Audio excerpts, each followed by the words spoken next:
All right, welcome back, ladies and gentlemen, boys and girls. It is Dave, the Real Music Observer, observing real music in real time for real people, just like you right there, just like me. Um, Solution to the Fleetwood Mac problem.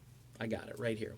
I think you would probably have a lot less resistance from the Lindsey Buckingham crew if Fleetwood Mac stopped performing anything that was written, produced, arranged, or sung by Lindsey Buckingham. Very simple. Take those songs off the table. Now, I know what you're thinking. You're thinking that's what? 70% of the post 1975 catalog, if not more. And when I say arranged, if you're in a room and you have a song and somebody comes in and says, hey, why don't you play it in this key? Or why don't you drop that key? Or why don't we do a drum part here or a guitar part over there? That's arranging. And Buckingham, he in this Destiny Rules movie, they're just all like zoning out, like John McVie. Oh, I can't do this. Buckingham's in the studio 7 hours. This is his thing. This is his thing. You stumbled upon the guy who's the producer, arranger, writer. This is like his elixir of life, you know? And now you're just kind of like, we don't need that. We got Mike Campbell. We got Neil Finn. All right, fine. You could perform Stevie Nicks solo tracks. Christine McVie has a couple of solo albums you could probably cull from.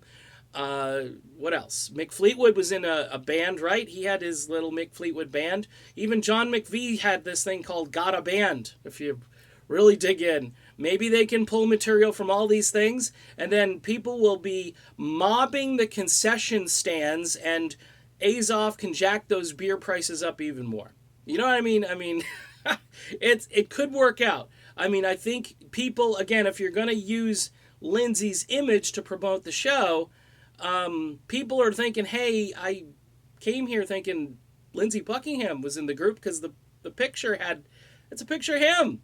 He's in there. In fact, one of them, Stevie's arm is draped over him. Like, hey, they're getting along great. It's like the old times. It's like rumors. Ugh.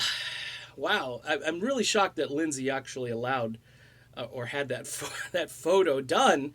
I guess, you do what you have to do for the benefit of the band, and then the band kicks you out. So that's my solution. If they stop performing the songs, and again, you got Crowded House material, you could dig up more. Something So Strong is a pretty good song.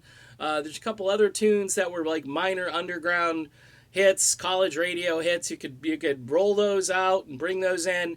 And of course you got the Heartbreakers, because it seems as you could do Free Fallin', you could do Running Down a Dream. I mean, you could do all of Full Moon Fever. You could do a set of pre-Buckingham Fleetwood Mac and then do Full Moon Fever and then wrap it up with Crowded House. And, the last song could be I Got You by the Split Ends, because they got everybody. Everybody's got each other now in Fleetwood Mac, and they don't need Lindsey. So there you go. That's my suggestion. Little tongue-in-cheek, but partly serious, because, again, you eliminate this guy, and he's the guy. It's like kicking, I don't know, I can't find a good analogy. It's like Genesis kicking Phil Collins out or something, I don't know what the analogy is. Like, we don't need Phil. We can just replace him. No, you really can't. That's why Genesis hasn't done a tour, because, well, they did. They actually did do, I should correct myself. They did do a thing without Phil that completely flopped. All right, calling all stations or whatever. Well, just a horrible. I mean, I love Mike Rutherford, though, so it's kind of hard for me to get mad at him. But in any event, that's my idea, and we'll see how it works. See you soon.